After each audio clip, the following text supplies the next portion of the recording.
छात्रों, आज 12वीं रसायन में इकाई सेकंड विलयन चैप्टर को पढ़ाएंगे। विलयन क्या है इसे समझ लीजिए। दो या दो से अधिक पदार्थों के समांगी मिश्रण को जिसके घटक पदार्थों की सापेक्ष मात्राएं एक सीमा में परिवर्तित की जा सकें, विलयन कहते हैं। जैसे जल में चीनी का मिश्रण विलयन है। विलयन के दो घटक होते हैं। पहला विलायक। विलायक क्या है, थोड़ा सा सुन लीजिए इसे। जिस घटक की प्रवृत्ति विलयन जैसी होती है अथवा जो विलेय को घोलने की प्रवृत्ति रखता है, विलायक कहलाता है। दूसरा है बी पार्ट, विलेय। जिस घटक की विलायक में घुलने की प्रवृत्ति होती है तथा जिसकी मात्रा कम होती है, विलेय कहलाता है। जैसे आपका जल में चीनी का विलयन है तो इसमें जल विलायक है और चीनी विलेय है। अब आता है विलयनों के प्रकार। भौतिक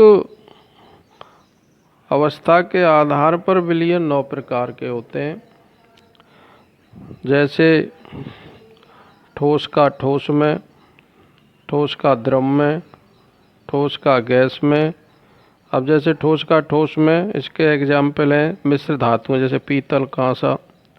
दूसरा ठोस का द्रव में चीनी या नमक का घोल जो है, जल में घोल, ये इसका एग्जाम्पल है। तीसरा ठोस का गैस में आयोडीन का वायु में। जब आयोडीन को जलाते हैं तो वायु के साथ ही ये एक विलयन का निर्माण करती है। चौथा द्रव का द्रव में जल और एल्कोहल को मिलाएं, इसका विलयन। द्रव का ठोस में जिंक अमलगम, जिंक अमलगम ये द्रव का ठोस में है।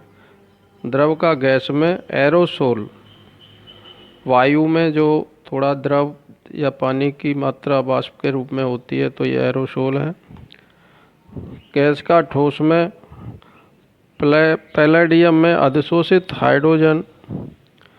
पैलेडियम ठोस है और हाइड्रोजन गैस है तो ये गैस का ठोस में।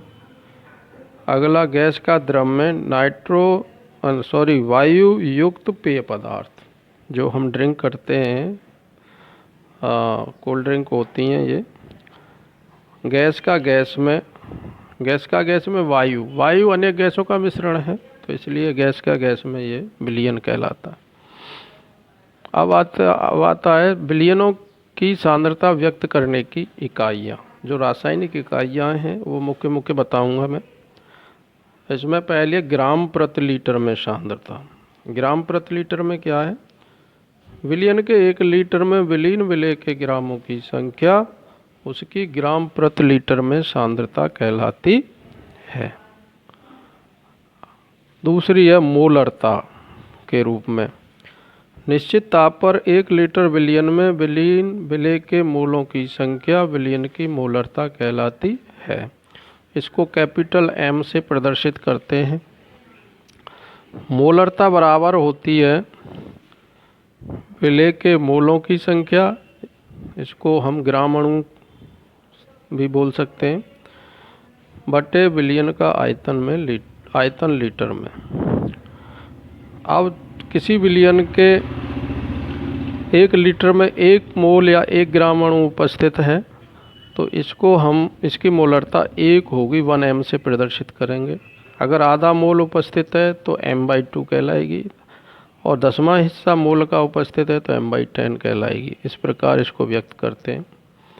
तीसरी है मोललता। मोललता ये भार से इसका संबंध है।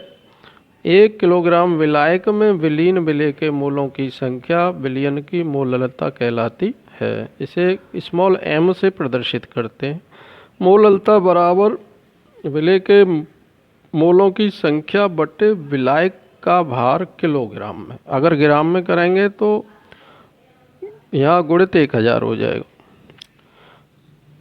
अब आती है नॉर्मलता, इम्पोर्टेंट है ये।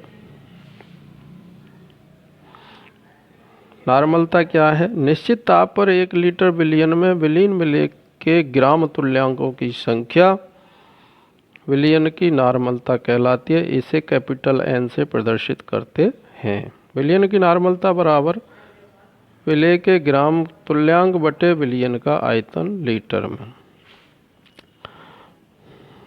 यदि 1 लीटर में विलेय का 1 ग्राम तुल्यांक उपस्थित है तो उसकी जो नॉर्मलता है 1n कहलाएगी। आधा ग्राम तुल्यांक उपस्थित होने पर n/2 या 1/2n कहलाएगी। ऐसे 10वां भाग उपस्थित होने पर n/10 कहलाएगी। 20वां भाग उपस्थित होने पर 1 ग्राम तुल्यांक का n/20 कहलाएगी। इस प्रकार इसको प्रदर्शित करते हैं। तो आज के लेक्चर में इतना ही। और इसको YouTube चैनल है मेरा, और इसमें जो है का वीडियो के साथ ही उसकी लिंक आती है, तो इसको आप सब्सक्राइब करें।